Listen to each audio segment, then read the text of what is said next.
గొప్ప గొప్ప వ్యక్తులు మరి ఒక్కొక్కరిని చూస్తుంటే ఎలా ఉన్నారంటే ఈమె చాలా డిగ్రీలు చేసింది, జ్ఞానవంతురాలు.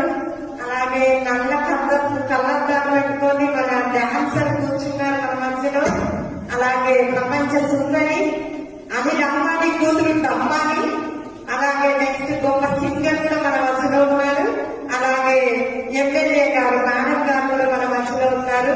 ఇప్పుడు ఇంతమంది గొప్ప వ్యక్తుల్లో ఒక్కరికి మాత్రమే జీవ కిరీటం వస్తుంది. ఎంతమందికి అండి? ఒక్కరికే వస్తుంది. అదిగో జీవ కిరీటం అదిగో జీవ కిరీటం కూడా వచ్చేస్తుంది. జీవ కిరీటం పెట్టే ఆయన కూడా మన మధ్యలోకి వచ్చేస్తున్నారు. క్లాప్స్ కొడదాం గట్టిగా. మొదటిగా జ్ఞానవంతురాలు ఎవరైతే ఉన్నారో మొదట వచ్చిన గొప్ప వ్యక్తి. ప్రభువా, నేను ఈ లోకంలో అందరికంటే ఎక్కువ జ్ఞానవంతురాలు, అన్ని డిగ్రీలు చేశాను. అంత తెలివి జ్ఞానం నాకే ఉన్నది. నాకే జీవకిరీటం పెట్టు ప్రభువా.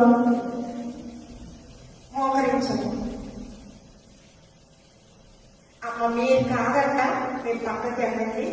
తర్వాత డాన్సర్. ప్రభువా, ఈ గొప్ప డాన్సర్ని నాకు తప్ప ఎవరికి కిరీటం ఉంటుంది.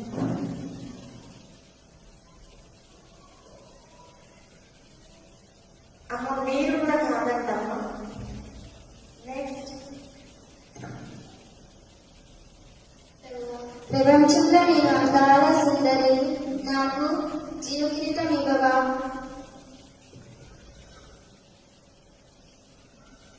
అమ్మ మీరు కూడా కాదంట, మీరు లేచండి వెళ్ళండి. తర్వాత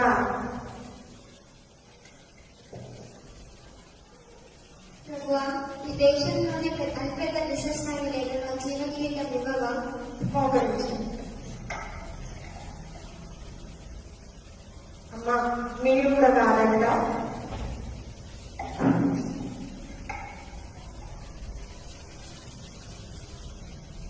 ప్రభువా, నేనందరికన్నా ప్రపంచంలో గొప్ప సుందరి, జీవకిరీటం నాకు ఇవ్వు. అమ్మ మీకు కూడా కావాలంట జీవ కిరీటం. మీరు అది ఉండండి. ఇప్పటి వరకు వచ్చిన గొప్ప వ్యక్తులందరికీ ఏసయ్య జీవ కిరీటం ఇవ్వలేదు.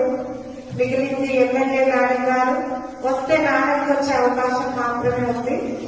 మేడం గారు, మీకే మేడం గారు జీవ కిరీటం పెట్టేసేయండి. జీవ కిరీటం మా మేడం గారికి.